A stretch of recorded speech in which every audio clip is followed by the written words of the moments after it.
السلام علیکم ورحمۃ اللہ وبرکاتہ۔ مولا صلی اللہ وسلم دائماً ابداً علی حبیبک خیر الخلق کلہم۔ ناظرین کرام، چند سوالات ہیں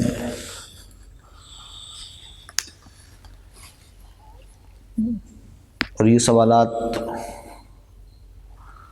ایک نشست میں مکمل نہیں ہو سکتے، بلکہ اس کے لیے چند نشستیں کرنا پڑیں گے بہت ساری۔ ہوں تو سرکار مدینہ صلی اللہ تعالی علیہ وسلم کے فضائل اور محبت کے تعلق سے ساری زندگی آدمی کی کم پڑ سکتی ہے، لیکن فضائل مکمل نہیں ہو سکتے۔ سوال یہ ہے کہ کیا قرآن پڑھنے والا، نماز پڑھنے والا جہنمی ہوتا ہے؟ ناظرین کرام، احادیث مبارکہ کی روشنی میں بہت سارے ایسے نمازی، بہت سارے ایسے تالی قرآن جہنم میں جائیں گے جن کے تعلق سے مصطفیٰ جان رحمت صلی اللہ تعالی علیہ وسلم نے ارشاد فرمایا۔ وہ کون ہوں گے؟ وہ منافقین اور مرتدین، جو ارتداد کرنے والے ہیں، ظاہراً مسلمان ہیں لیکن حقیقت ان کا ایمان سے کوئی تعلق نہیں ہے۔ میں حدیث پاک آپ کے سامنے پیش کرتا ہوں، جس کو حضرت امام بخاری نے کتاب المغازی باب بعث علی ابن ابی طالب خالد بن ولید الی الیمن قبل حجۃ الوداع، اور امام مسلم نے کتاب الزکوٰۃ باب ذکر الخوارج اور صفاتہم میں بیان فرمایا ہے۔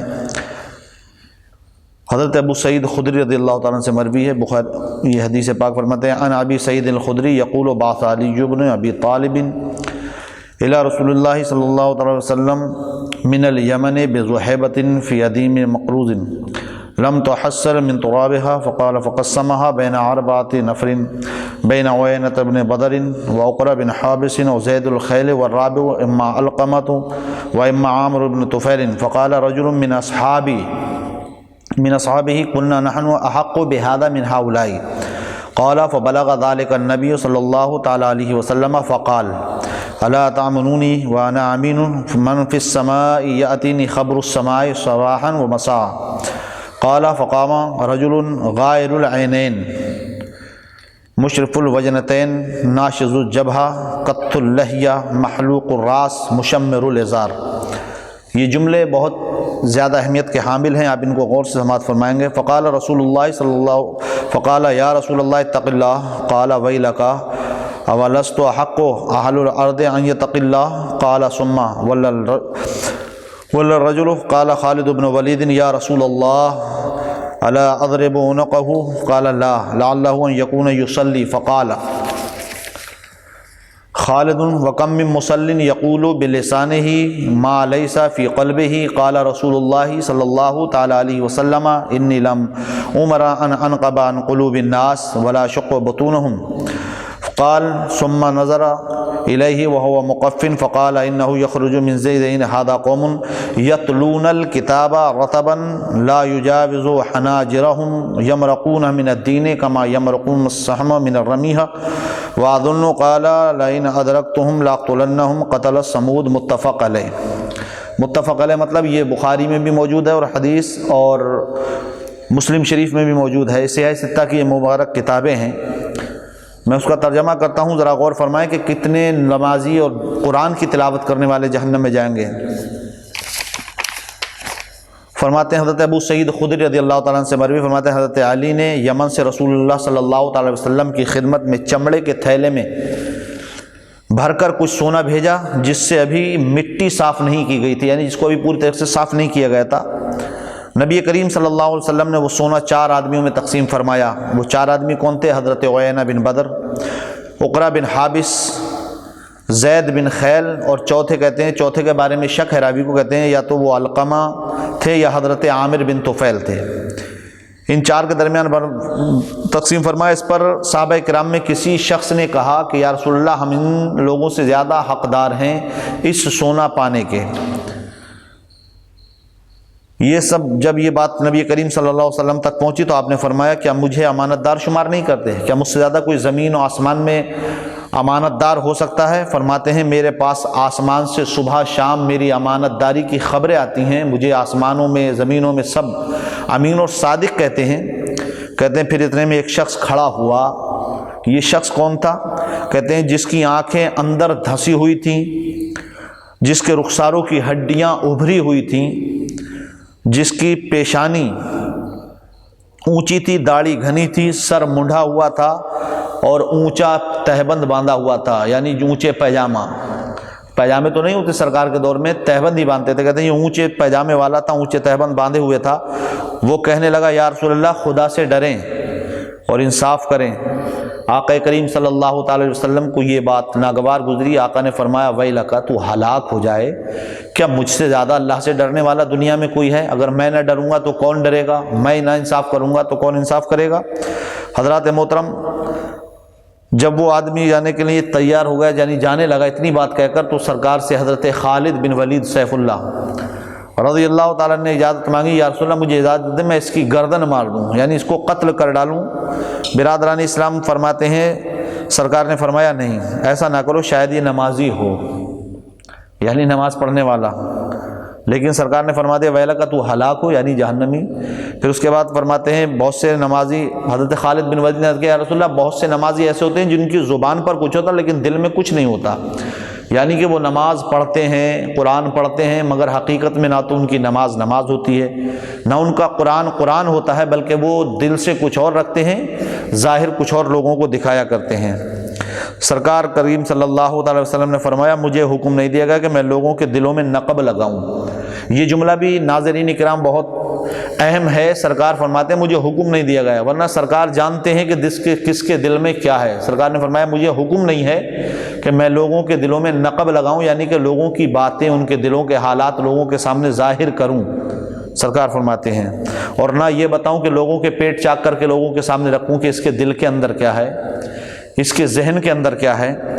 اس کے بعد آقا کریم صلی اللہ علیہ وسلم نے فرمایا جب وہ مڑا تو اس کی پشت سے کچھ لوگ، سرکار فرماتے ہیں ایسے پیدا ہوں گے جن کی زبانیں تلاوت سے تر رہیں گی، بہت قرآن پڑھیں گے، بہت زیادہ، لیکن قرآن ان کے حلق کے نیچے نہیں اترے گا، دین سے اس طرح نکل جائیں گے جیسے تیر شکار سے پار نکل جاتا ہے۔ فرماتے میرا خیال ہے آپ صلی اللہ علیہ وسلم نے یہ بھی فرمایا تھا کہ میں ان لوگوں کو پاؤں تو قوم سمود کی طرح قتل کر ڈالوں، یعنی حضور صلی اللہ تعالیٰ علیہ وسلم ارشاد فرماتے ہیں کہ یہ شخص ایسا ہے کہ اس کی قوم سے ایسے لوگ نکلیں گے جو بہت زیادہ قرآن پڑھیں گے، بہت زیادہ نمازیں پڑھیں گے، جن کے زبان پر ہر وقت قرآن رہے گا۔ ناظرین کرام، یہ جملے، یہ سرکار کی حدیث پاک جو میں آپ کے سامنے میں نے پڑھی، مسلم اور بخاری کی حدیث ہے، یہ ہمارے ایمان کو تقویت دینے والی حدیث پاک ہے کہ ہم ہر نمازی کو یہ نہ سمجھ لیں کہ یہ نماز پڑھنے والا ہے تو جنتی ہوگا، یہ ہر وقت قرآن کی تلاوت کرنے والا ہے تو جنتی ہوگا، نہیں، بلکہ حضرت خالد بن ولید رضی اللہ تعالیٰ عنہ سرکار کی بارگاہ میں عرض کرتے ہیں یا رسول اللہ کم من مسلم، بہت سارے ایسے نمازی ہوتے ہیں جن کے دل میں کچھ ہوتا ہے، زبان پر کچھ ہوتا ہے۔ حضور نے فرمایا میں جانتا ہوں، مگر میں ان کے دلوں میں نقب نہیں لگاتا، ان کے پیٹوں کو چاک کر کے لوگوں کے سامنے نہیں رکھتا، مگر سرکار فرماتے ہیں وہ اس قدر بدتر قوم ہوگی اگر میرے دور میں ہو تو سرکار فرماتے ہیں قوم سمود کی طرح میں ان کو قتل کر ڈالوں۔ ناظرین کرام، یہ ہے بہت سارے، اور ان لوگوں کے لیے خاص طور سے یہ ہدایت کا ذریعہ بنے گی جو لوگ یہ کہتے ہیں کہ نہیں ہم کسی نمازی کو برا نہیں کہہ سکتے، ہم کسی تالی قرآن کو برا نہیں کہہ سکتے۔ ناظرین کرام، یہ ہم نہیں کہہ رہے ہیں، بلکہ یہ وہ حدیث ہے جس حدیث پر ہر مومن کا ایمان ہوتا ہے۔ ہر مومن بخاری پر بھی ایمان رکھتا ہے، مسلم پر بھی ایمان رکھتا ہے۔ کیوں؟ اس لیے کہ صحاح ستہ کی جو کتابیں ہیں، جو کتب صحاح ستہ ہیں، ان میں سب سے زیادہ مستند سب سے پہلے جس کتاب کا نام آتا ہے، بلکہ فقہا فرماتے ہیں قرآن کے بعد زمین پر اگر کوئی کتاب ہے تو وہ بخاری شریف ہے، اس کے بعد مسلم شریف کا تذکرہ کیا جاتا ہے۔ تو حضرات محترم یہ یاد رکھیں کہ ہر نماز یا ہر تلاوت ہمیں جنت لے کر نہیں جا سکتی جب تک کہ ہم مصطفیٰ کو حق پر نہ مان لیں۔ اس شخص نے کیا کہا تھا کہ یا رسول اللہ اللہ سے ڈریں اور انصاف کریں۔ حضرات محترم، اس نے نبی کونین کی شان میں کوئی عام طریقے سے کوئی گستاخی نہیں کی تھی، گالیاں نہیں بکی تھیں، بلکہ حضور کی بارگاہ میں رہنے والا تھا، نبی کونین صلی اللہ تعالی علیہ وسلم کی بارگاہ میں بیٹھنے والا، آپ کے جملوں کو سننے والا، آپ کی تقریروں کو سننے والا، لیکن صرف اتنا جملہ کہا، پہچان کیا بتائی مصطفیٰ نے؟ آج بھی ہم ملا کر کے دیکھ سکتے ہیں۔ سرکار فرماتے ہیں،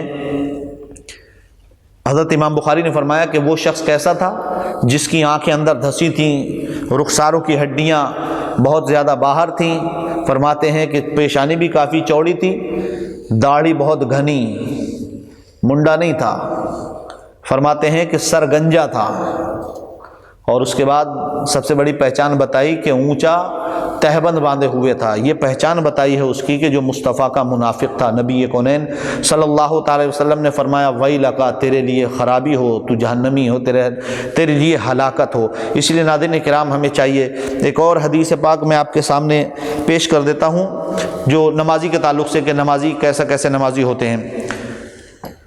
فرماتے ہیں یہ روایت، اس کو حضرت امام مسلم نے بیان فرمایا اور اسی میں تھوڑی سی زیادہ کیا ہے، اسی کے ساتھ اس روایت کو فرماتے ہیں فقام الیہ عمر بن الخطاب فقال یا رسول اللہ صلی اللہ علیہ وسلم الا اضربه عنقه فقال لا قال ثم ادبر فقال الیہ خالد سیف اللہ فقال یا رسول اللہ الا اضربه عنقه قال لا فقال انه سيخرج من زيد هذا قوم يتلون كتاب الله لينا رطبا وقال عمارة حسبته قال لئن نذرته لاقتلنه قتل سمود۔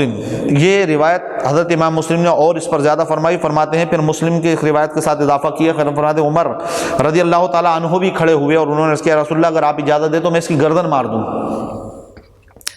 سرکار نے فرمایا نہیں۔ اس کے بعد حضرت خالد بن ولید نے اجازت طلب کی کہ یا رسول اللہ مجھے اجازت دیں تو میں اس کی گردن مار دوں۔ کون تھا وہ؟ نماز پڑھنے والا، قرآن پڑھنے والا۔ سرکار نے فرمایا نہیں، ایسا نہیں، اس کی نسل سے کچھ لوگ ایسے پیدا ہوں گے جو بہت قرآن پڑھیں گے، جن کے لبوں پر ہر وقت قرآن ہوگا، جن کے گلے میں لیکن قرآن ان کے گلے سے نیچے نہیں اترے گا، بہت زیادہ نمازی ہوں گے، نماز پڑھنے والے ہوں گے۔ حضور فرماتے ہیں اگر میں ان لوگوں کو پا لیتا تو قوم سمود کی طرح قتل کر دیتا۔ اس لیے ناظرین کرام ہمیں چاہیے کہ ہم اس چیز کو ملحوظ رکھیں کہ ہر نمازی جنتی نہیں ہو سکتا، ہر قرآن کا تلاوت کرنے والا جنتی نہیں ہو سکتا۔ جنتی صرف وہ ہوگا جو مصطفیٰ سے محبت کرنے کے بعد تلاوت کرتا ہے، نبی کونین کو برحق مان کر، جو قرآن نے ارشاد فرمایا کہ تم اس وقت تک مومن ہو ہی نہیں سکتے جب تک کہ تم اپنے ہر معاملات میں مصطفیٰ کو حاکم یا نبی کو بادشاہ نہ سمجھ لو، کہ جو قول مصطفیٰ کا ہے وہ قول اگر آپ نہیں مانتے ہیں یا نبی کے قول کے بارے میں آپ شک یا تردد رکھتے ہیں تو آپ سمجھ لیجئے کہ آپ کی نہ تو نماز کامیاب ہو سکتی ہے، نہ آپ کا روزہ کامیاب ہو سکتا ہے، نہ آپ کی تلاوت۔ ہماری نمازیں کیا ہیں، ہمارے روزے کیا ہیں؟ وہ ہر وقت تلاوت کرنے والے تھے۔ اس لیے ناظرین کرام ہمیں چاہیے کہ ہم پیارے مصطفیٰ سے وفاداری کرتے رہیں، آقا کریم صلی اللہ تعالی وسلم سے ہماری محبت وابستہ ہونا چاہیے تاکہ اللہ تعالی ہمیں آپ کو سب کو اس دنیا میں بھی مصطفیٰ کی محبت عطا فرمائے اور مرنے کے بعد ہمیں جنت عطا فرمائے۔